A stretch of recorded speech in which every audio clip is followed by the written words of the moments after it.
Okay, I told you guys I would do a video showing how the Polyakov direct conversion receiver functions on 80 meters. I have it set up now.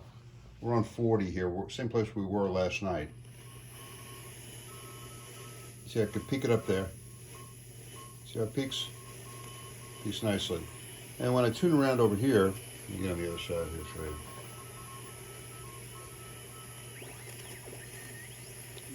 A lot of CW signals on 40, even though conditions aren't really that great.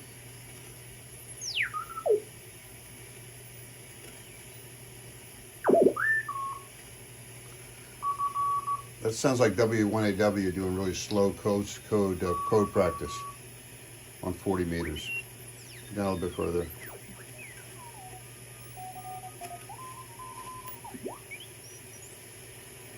I think it does a good job on 40. And 40's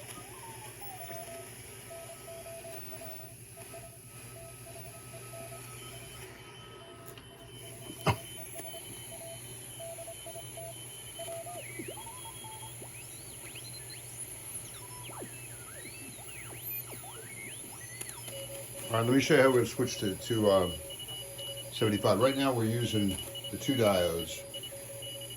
The VFO is running at around 3.5 megahertz. VFO is going to continue to run at 3.5 megahertz.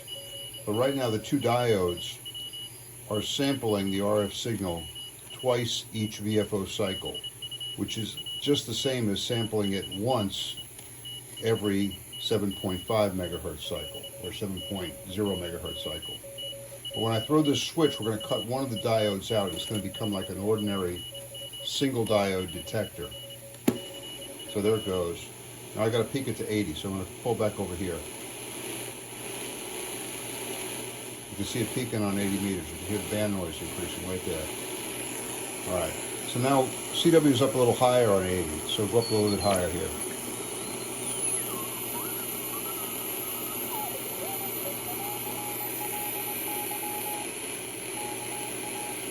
(80 meters CW).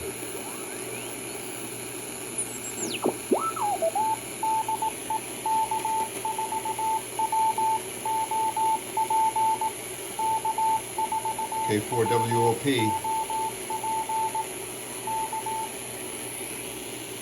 if anybody calls him. Somebody call him, call him.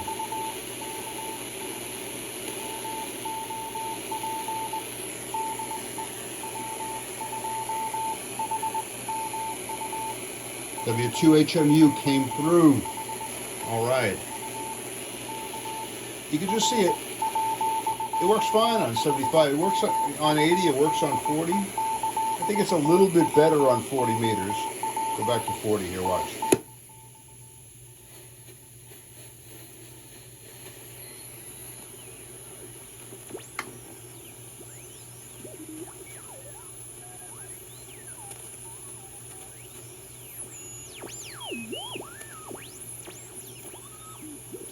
Sometimes they get 40 SSB up at the top end.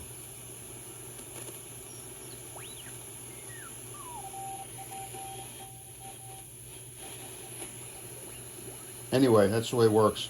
Now, on the internet today, and there were a couple articles there where guys were suspecting that what was really happening, you see, was that this thing is generating both the fundamental at 3.5 megahertz and the second harmonic at 7 megahertz. And really all we're doing here, according to these fellows, is using the second harmonic as a 40 meter VFO, and that's how we're demodulating the 40 meter signals. But that's just not true. And the way I checked it is I just took a look at the level that's coming out of the VFO, coming out of the VFO amplifier. On 3.5 megahertz, the signal level is just enough to open the diodes on peaks. It's peaking at around 620 millivolts, which is just above where the diodes will turn on. If you look at the voltage level at the second harmonic at 7 megahertz, around there, it is way down. It is far, far below the level needed to fire those diodes. So I think the explanation that's been provided by and by Vlad Polyakov and Pat Hawker and others about how the Polyakov subharmonic detector works is correct. And those guys who were talking about, well, just using the second harmonic from the VFO, I just don't think that's correct. Anyway, that's how the thing works on 75. Let's go back to 75 here. Watch this.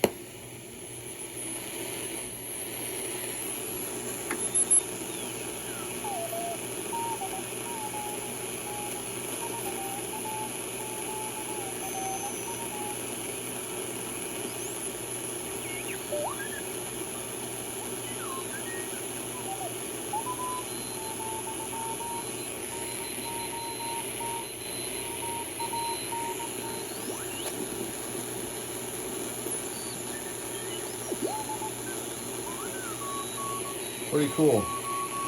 2 bands for the price of 1. All right, that's it for now. 73.